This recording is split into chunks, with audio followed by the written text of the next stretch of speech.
are by Audemars Piguet with Olivier Audemars, who's going to talk to us about the main novelties presented here at this SIHH 2018. The main one this year is something that we call the RD2.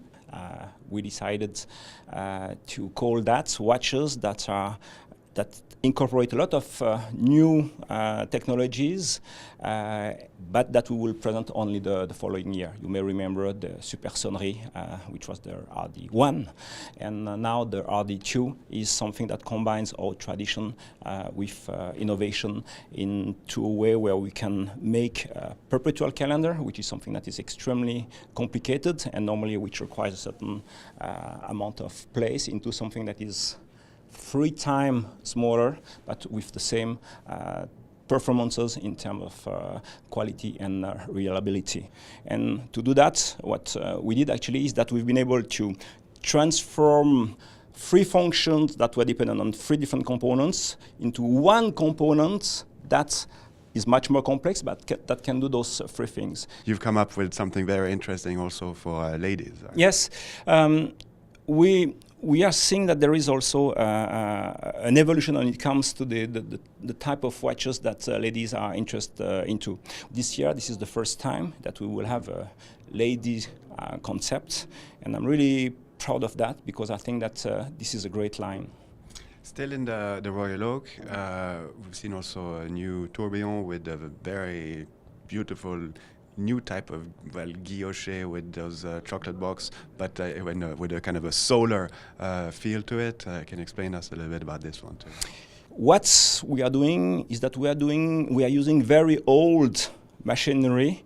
Those machines are using a different way to combine motions, which gives the illusion that it is a square while it is not. So it's really great because it reflects the light in a completely different way.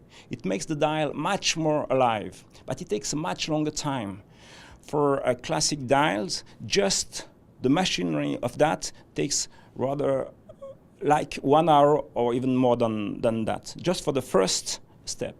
And when it comes to the dial that you've seen with this shape like that, it's nearly the double of time. And this watch is kind of unisex. I can totally imagine men and women wearing that one.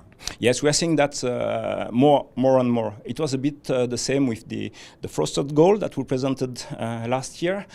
We had a lot of inquiries from men for this watch. And another thing that illustrates this is the double balancier that you're also introducing this year.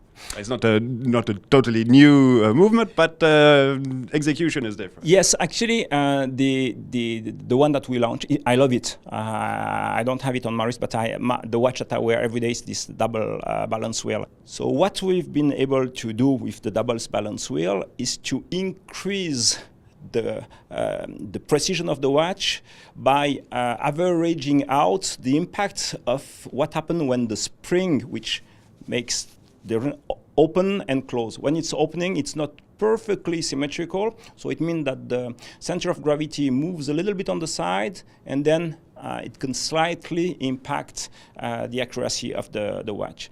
By having 2 springs that open in opposite direction, we suppress this impact. And how is the millenary evolving in terms of business? I'm talking for Audemars Piguet. Well, the millenary now is more ladies' line, and that's something that I also like a lot, because what is special with the millenary is that because of this oval shape, you can have the dial on one side, kind of, and then you have the escapement, which means that you have this in-depth view of the mechanism, and you can see the beating heart of the watch in front of you. Thank you very much for your time. You're welcome.